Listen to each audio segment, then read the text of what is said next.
7145 वितरित केल्याप्रमाणे अध्यक्ष महाराज, मी फार specific Parli Vaidyanath thermal power स्टेशनच्या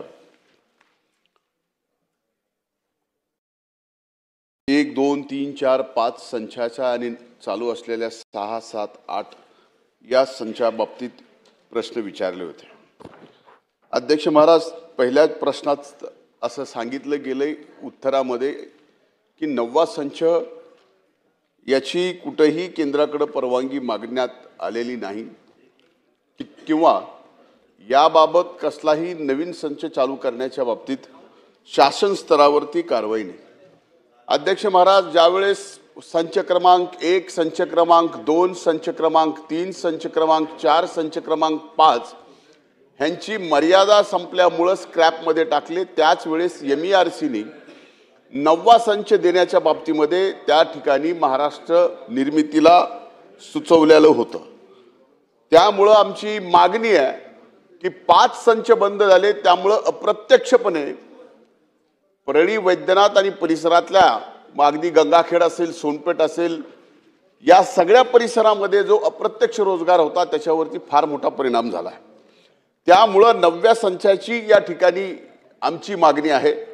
आणि 9वा संच देताना जे उत्तरामध्ये दिले गेले की पाणी नाही आहे.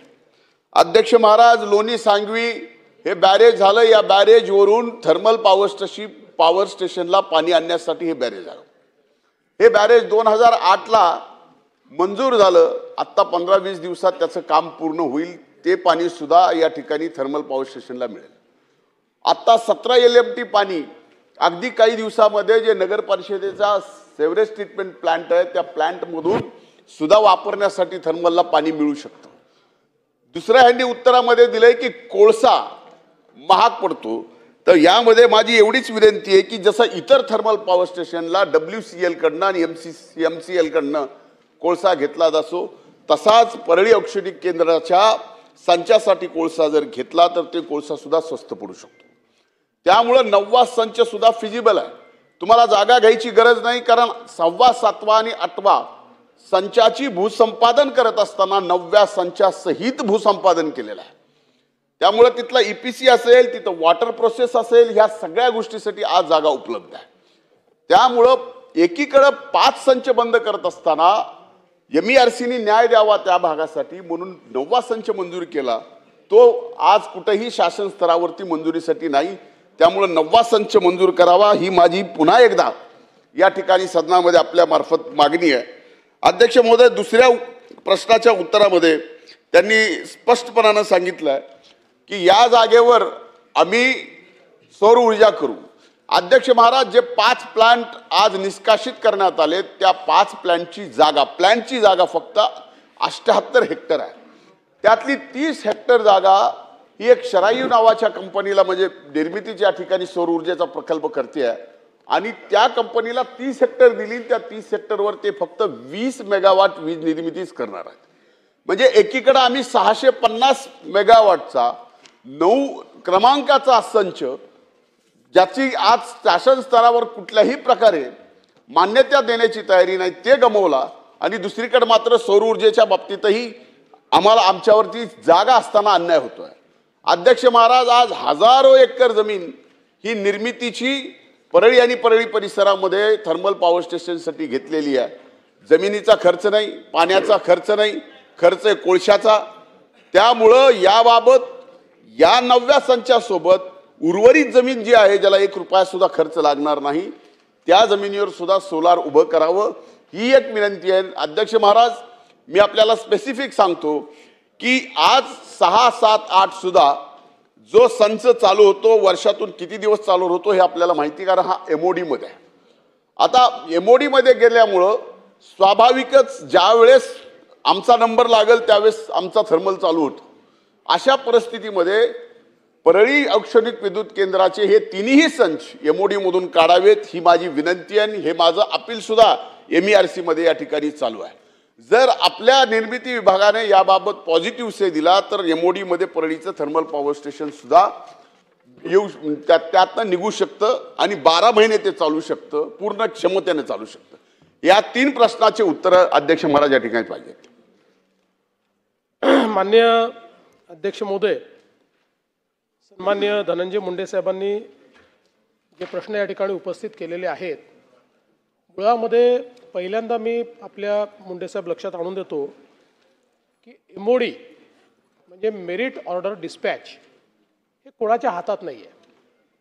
हे पूर्णपणे ही कम्प्युटराइज सिस्टीम आहे आणि या सिस्टीममध्ये त्या क्षणी ज्याची वीज स्वस्त असेल, म्हणजे आपले ज्यांच्याशी PPA झाले अशा प्रायव्हेट माणसाची वीज जर आपल्यापेक्षा स्वस्त असली तर तीच आपल्याला घ्यावी लागते आणि हे ऑटोमॅटिक आहे. याच्यामध्ये कुठलाही म्हणजे याची वीज बंद कर, याची वीज घे असं काही नाही आहे. त्यामुळे मेरिट ऑर्डर डिस्पॅचमध्ये असा नियम आहे की जी वीज ज्यावेळी स्वस्त असेल त्यावेळेस ती घ्यावी लागते. आता आपण जर इथला विचार केला तर आता आपला जो 8वा संच आहे, या 8व्या संचालाही आपल्याला लिंकेज नाही आहे, ब्रिज लिंकेज आहे. 2 प्रकारचे लिंकेज असतात, एक लिंकेज असतं, दुसरं ब्रिज लिंकेज असतं. लिंकेजमध्ये आपल्याला लिंकेज कोल हा स्वस्त मिळतो. ब्रिज लिंकेजमध्ये जवळपास बाजारभावाने आपल्याला तो घ्यावा लागतो. त्याच्यामुळे त्याची किंमत ही फार जास्त होते.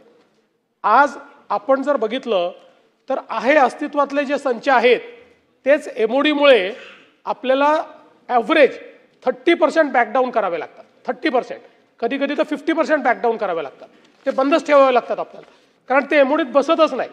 मुळामध्ये आपण एक लक्षात घेतलं पाहिजे की कोळशाचे दर, ट्रान्सपोर्टेशनचा दर, या सगळ्या गोष्टीचा विचार केल्यानंतर नॉर्मली फक्त पीक अवर्स जे असतात त्या पीक अवर्समध्येच इथली वीज ही एमओडीमध्ये बसते, बाकी वेळेस ती बसत नाही. आणि म्हणून आपण जे सांगितलं त्या संदर्भात इथे 9वा संच तयार करण्याच्या संदर्भात आम्ही त्याचं पूर्ण अवलोकन केलं. ते अवलोकन केल्यानंतर हे लक्षात आलं की इथे संच केला त्याला कोल लिंकेज नाही, ब्रिज लिंकेज घ्यावं लागेल. ब्रिज लिंकेज घेतलं तर तो किमान 60% दिवस एमओडीत बसणार नाही आणि त्याच्यामुळे त्याच्यावर परतावा तर सोडाच, पण त्याच्यावर जो आपला खर्च होईल तो खर्च देखील म्हणजे काढणं आपल्याला कठीण जाईल. आणि म्हणून हा प्रश्न आहे की शेवटी MERCनी रेग्युलेशन देताना आपल्याला स्पष्टपणे सांगितलेलं आहे की तुम्हाला त्यावेळी ज्याची वीज सगळ्यात स्वस्त असेल ती खरेदी करावी लागेल. आणि त्या एमओडीत आता 8वा बसत नाही, 7वा बसत नाही, 6वाही बसत नाही आहे. आणि आपण अजून एक जर नवीन तिथे करायला गेलो तर आपल्या संपूर्ण ही जी काही डिस्ट्रीब्युशन कंपनी आहे ती लॉसमध्ये जाईल. आणि प्लस वीज वापर न करता देखील आपल्याला माहिती आहे की वीज वापर केला नाही तरी त्याचे चार्जेस द्यावेच लागतात आपल्याला. त्यामुळे ते चार्जेस आपल्याला द्यावे लागतील, मोठं नुकसान होईल. आणि या चार्जेसचे पैसे कोणावर बसतील? महाराष्ट्रातल्या सगळ्या कन्झ्युमरवर बसतील. आणि म्हणून काहीतरी अल्टरनेट विचार आपण त्या ठिकाणी करू. निश्चितपणे तुम्ही सांगताय जागा आहे, पाणी आहे, सगळ्या गोष्टी आहेत, त्याचा काय अल्टरनेट विचार करता येईल याचा आपण विचार करू. पण आत्ताच्या परिस्थितीमध्ये आपल्याला हा 9वा संच करणं हे फिजिबल वाटत नाही. अध्यक्ष महाराज, अतिशय चांगलं उत्तर आदरणीय मुख्यमंत्री महोदयांनी या ठिकाणी दिलं. मी बोलत असतानाच सांगितलं होतं की परळी औक्षणिक विद्युत केंद्र हे एमओडी मधून काढावं लागेल. याचा अर्थ महाराष्ट्रात कुठलंच थर्मल पॉवर स्टेशन एमओडी मधून काढलं नाही का? काढलं. नाशिकचं थर्मल पॉवर स्टेशन हे एमओडी मधून काढलेलं आहे. आज मी आपल्याला 2 गोष्टीचे, जसे आपण सांगितलं की 9वा संच उभा राहिल्यानंतर निर्मितीचं कसं नुकसान होईल, तसं मी आपल्याला 2 मिनिटांमध्ये आपल्याला सांगतो की 9वा संच उभा केल्यामुळं आणि 6, 7, 8 हे 3 संच एमओडी मधून काढल्यानंतर तुमच्या निर्मितीमध्ये निर्माण झालेल्या विजेचं आणि ज्यावेळेस आपण ट्रान्झिट करतो, वितरित करतो, हा वितरणाचा जो लॉस आहे तो कमी करण्यासाठीच परळीचं थर्मल पॉवर स्टेशन त्या सेंटरला ठेवलं. महत्त्वाचा मुद्दा असा आहे की कोळसा, आता मी आपल्याला सांगितलं की MLC कडनं आणि KLC कडनं आपण जर कोळसा घेतला तर तो स्वस्तात पडेल. आणि आज आपण, माझी विनंती आपल्याला, मी या सदनात माननीय अध्यक्ष महोदयांच्या समोर विनंती करतो की आपण एकदा या सर्वच कोळशाच्या रूट चेक करा, म्हणजे आपल्याला लक्षात येईल की कोळशाच्या दरापेक्षा ट्रान्सपोर्टेशन कॉस्ट जसं आपण म्हणतात तसं जास्त आलेली. का तर रूटच तसे आहेत त्या रेल्वेची, त्यामुळे स्वाभाविक कोळसा महागच येणार. इथं फायदा एवढाच आहे की तुम्हाला नवीन जमीन खरेदी करायची नाही. इथं फायदा एवढाच आहे की इथं पाण्याची व्यवस्था आहे. इथं फायदा एवढा आहे की पहिले 3 संच चालू आहेत.